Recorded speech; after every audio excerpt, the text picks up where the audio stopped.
Hi అండి, ఎలా ఉన్నారు? Welcome to Shivakumari kitchen. ఈరోజు నేను చూపించబోయే రెసిపీ ఏంటంటే చూడండి, వంకాయ కూర అండి. వంకాయ పచ్చిమిరపకాయతోటి నేను కూర తయారు చేసి చూపించబోతున్నాను. అబ్బా, ఎంత రుచిగా ఉంటుందంటే అంత రుచిగా ఉంటుంది. అసలు ఎలా తయారు చేసుకోవాలో ఇప్పుడు చూపిస్తానండి. ఇప్పుడు నేను వంకాయ కూర ఎలా తయారు చేసుకోవాలో చూపిస్తాను. ఇప్పుడు వంకాయ కూర చేయడానికి లేత కాయలు తీసుకున్నానండి. వంకాయలు చక్కగా లేత కాయలు తీసుకొని చక్కగా కడిగి పెట్టుకున్నాను. ఈ వంకాయలని ఇప్పుడు కట్ చేసుకుందాము. ఒక గిన్నెలోకి వాటర్ తీసుకున్నానండి. ఈ వాటర్లో కళ్ళు ఉప్పు కొంచెం వేసుకోవాలి.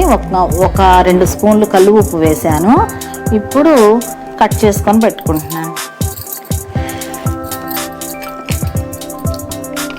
చూడండి, మనము పుచ్చులు అవి కట్ చేసుకునేటప్పుడు పుచ్చులు చూసుకొని మనం కట్ చేసుకొని ఇలా పొడవుగా ముక్కలు చేసుకోవాలండి.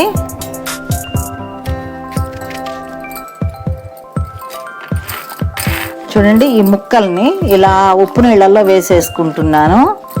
ఇప్పుడు అన్ని ముక్కలు కట్ చేసుకొని అలా ఉప్పు నీళ్ళల్లో వేసేసుకుంటాను.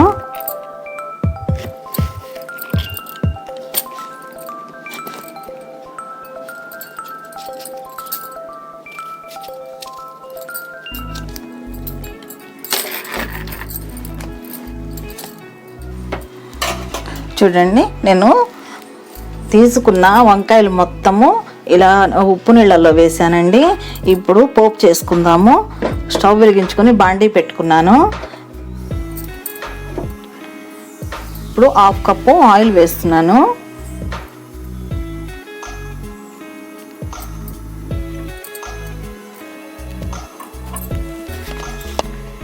పోపు గింజలు వేస్తున్నానండి.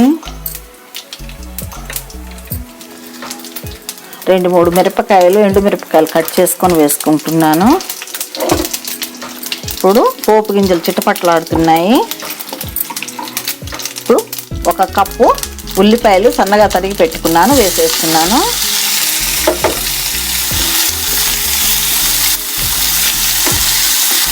దోరగా వేయించుకుందామండి కొంచెం. చూడండి, నేను వేసిన ఉల్లిపాయ ముక్కలు చక్కగా వేగుతున్నాయి. ఇప్పుడు కరివేపాకు వేస్తున్నాను.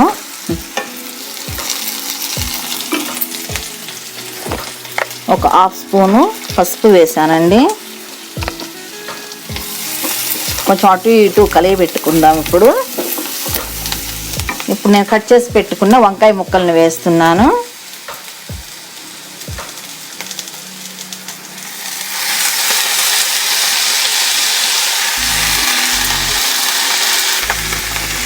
చూడండి, వంకాయ ముక్కలు, ఉల్లిపాయ ముక్కలు ఇవన్నీ చక్కగా అటు ఇటు కాస్త తిప్పుకొని వేయించుకుందాము. చూడండి, వంకాయ ముక్కలు అటు ఇటు కాసేపు ఒక 2 నిమిషాలు అటు ఇటు తిప్పుకున్న తర్వాత కాస్త మూత పెట్టేస్తున్నాను. ఒక 5 నిమిషాలు అట్లా మగ్గించుకుందామండి. ఈ లోపల చూడండి, సన్నగా తరిగి పెట్టుకున్న అల్లం ముక్కలు ఒక 1/4 కప్పు వేస్తున్నాను. 7-8 పచ్చిమిరపకాయలు తీసుకున్నాను, అవి వేసేసాను.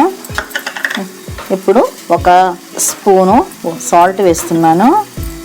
మీ ఇష్టం అండి, ఎంతైనా వేసుకోవచ్చు.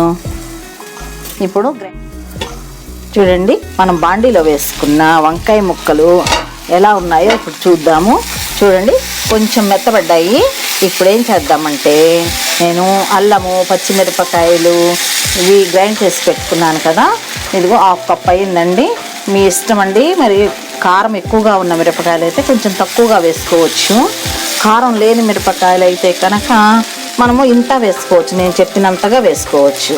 ఇది కొంచెం ఘాటుకల కాయలేనండి నేను వేసేది.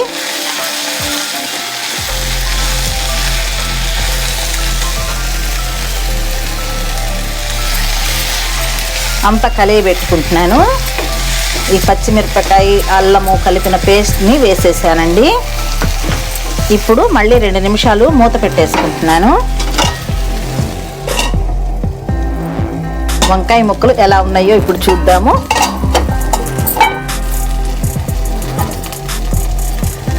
చూడండి వంకాయ కూర ఉడికిపోయిందండి, రెడీ అయింది వంకాయ కూర. చూడండి చక్కగా మగ్గిపోయి ఎంత బాగా వచ్చిందో చూడండి. ఇప్పుడు స్టవ్ ఆఫ్ చేసుకుంటున్నాను. సర్వింగ్ బౌల్లో పెట్టుకుందాం. ఇప్పుడు చూడండి వంకాయ, పచ్చిమిరపకాయ, అల్లంతో వంకాయ కూర చేశాను. అసలు ఎంత గుమగుమలాడుతుందంటే మనం అది చేసి బౌల్లో పెట్టిన తర్వాత అసలు నోరు ఊరేలాగా ఉందండి. ఎంత మంచి స్మెల్ వస్తుంది, ఎంత టేస్ట్ ఉందోనండి. అసలు మీరు కూడా ట్రై చేసి ఎలా ఉన్నది నాకు కామెంట్ రూపంలో తెలియజేయండి. మీకు అందరికీ నచ్చుతుందని అనుకుంటాను. నచ్చినట్లయితే లైక్ చేయండి, షేర్ చేయండి, సబ్స్క్రైబ్ చేయండి. మంచి రెసిపీతో మళ్ళీ కలుద్దామండి. Thank you.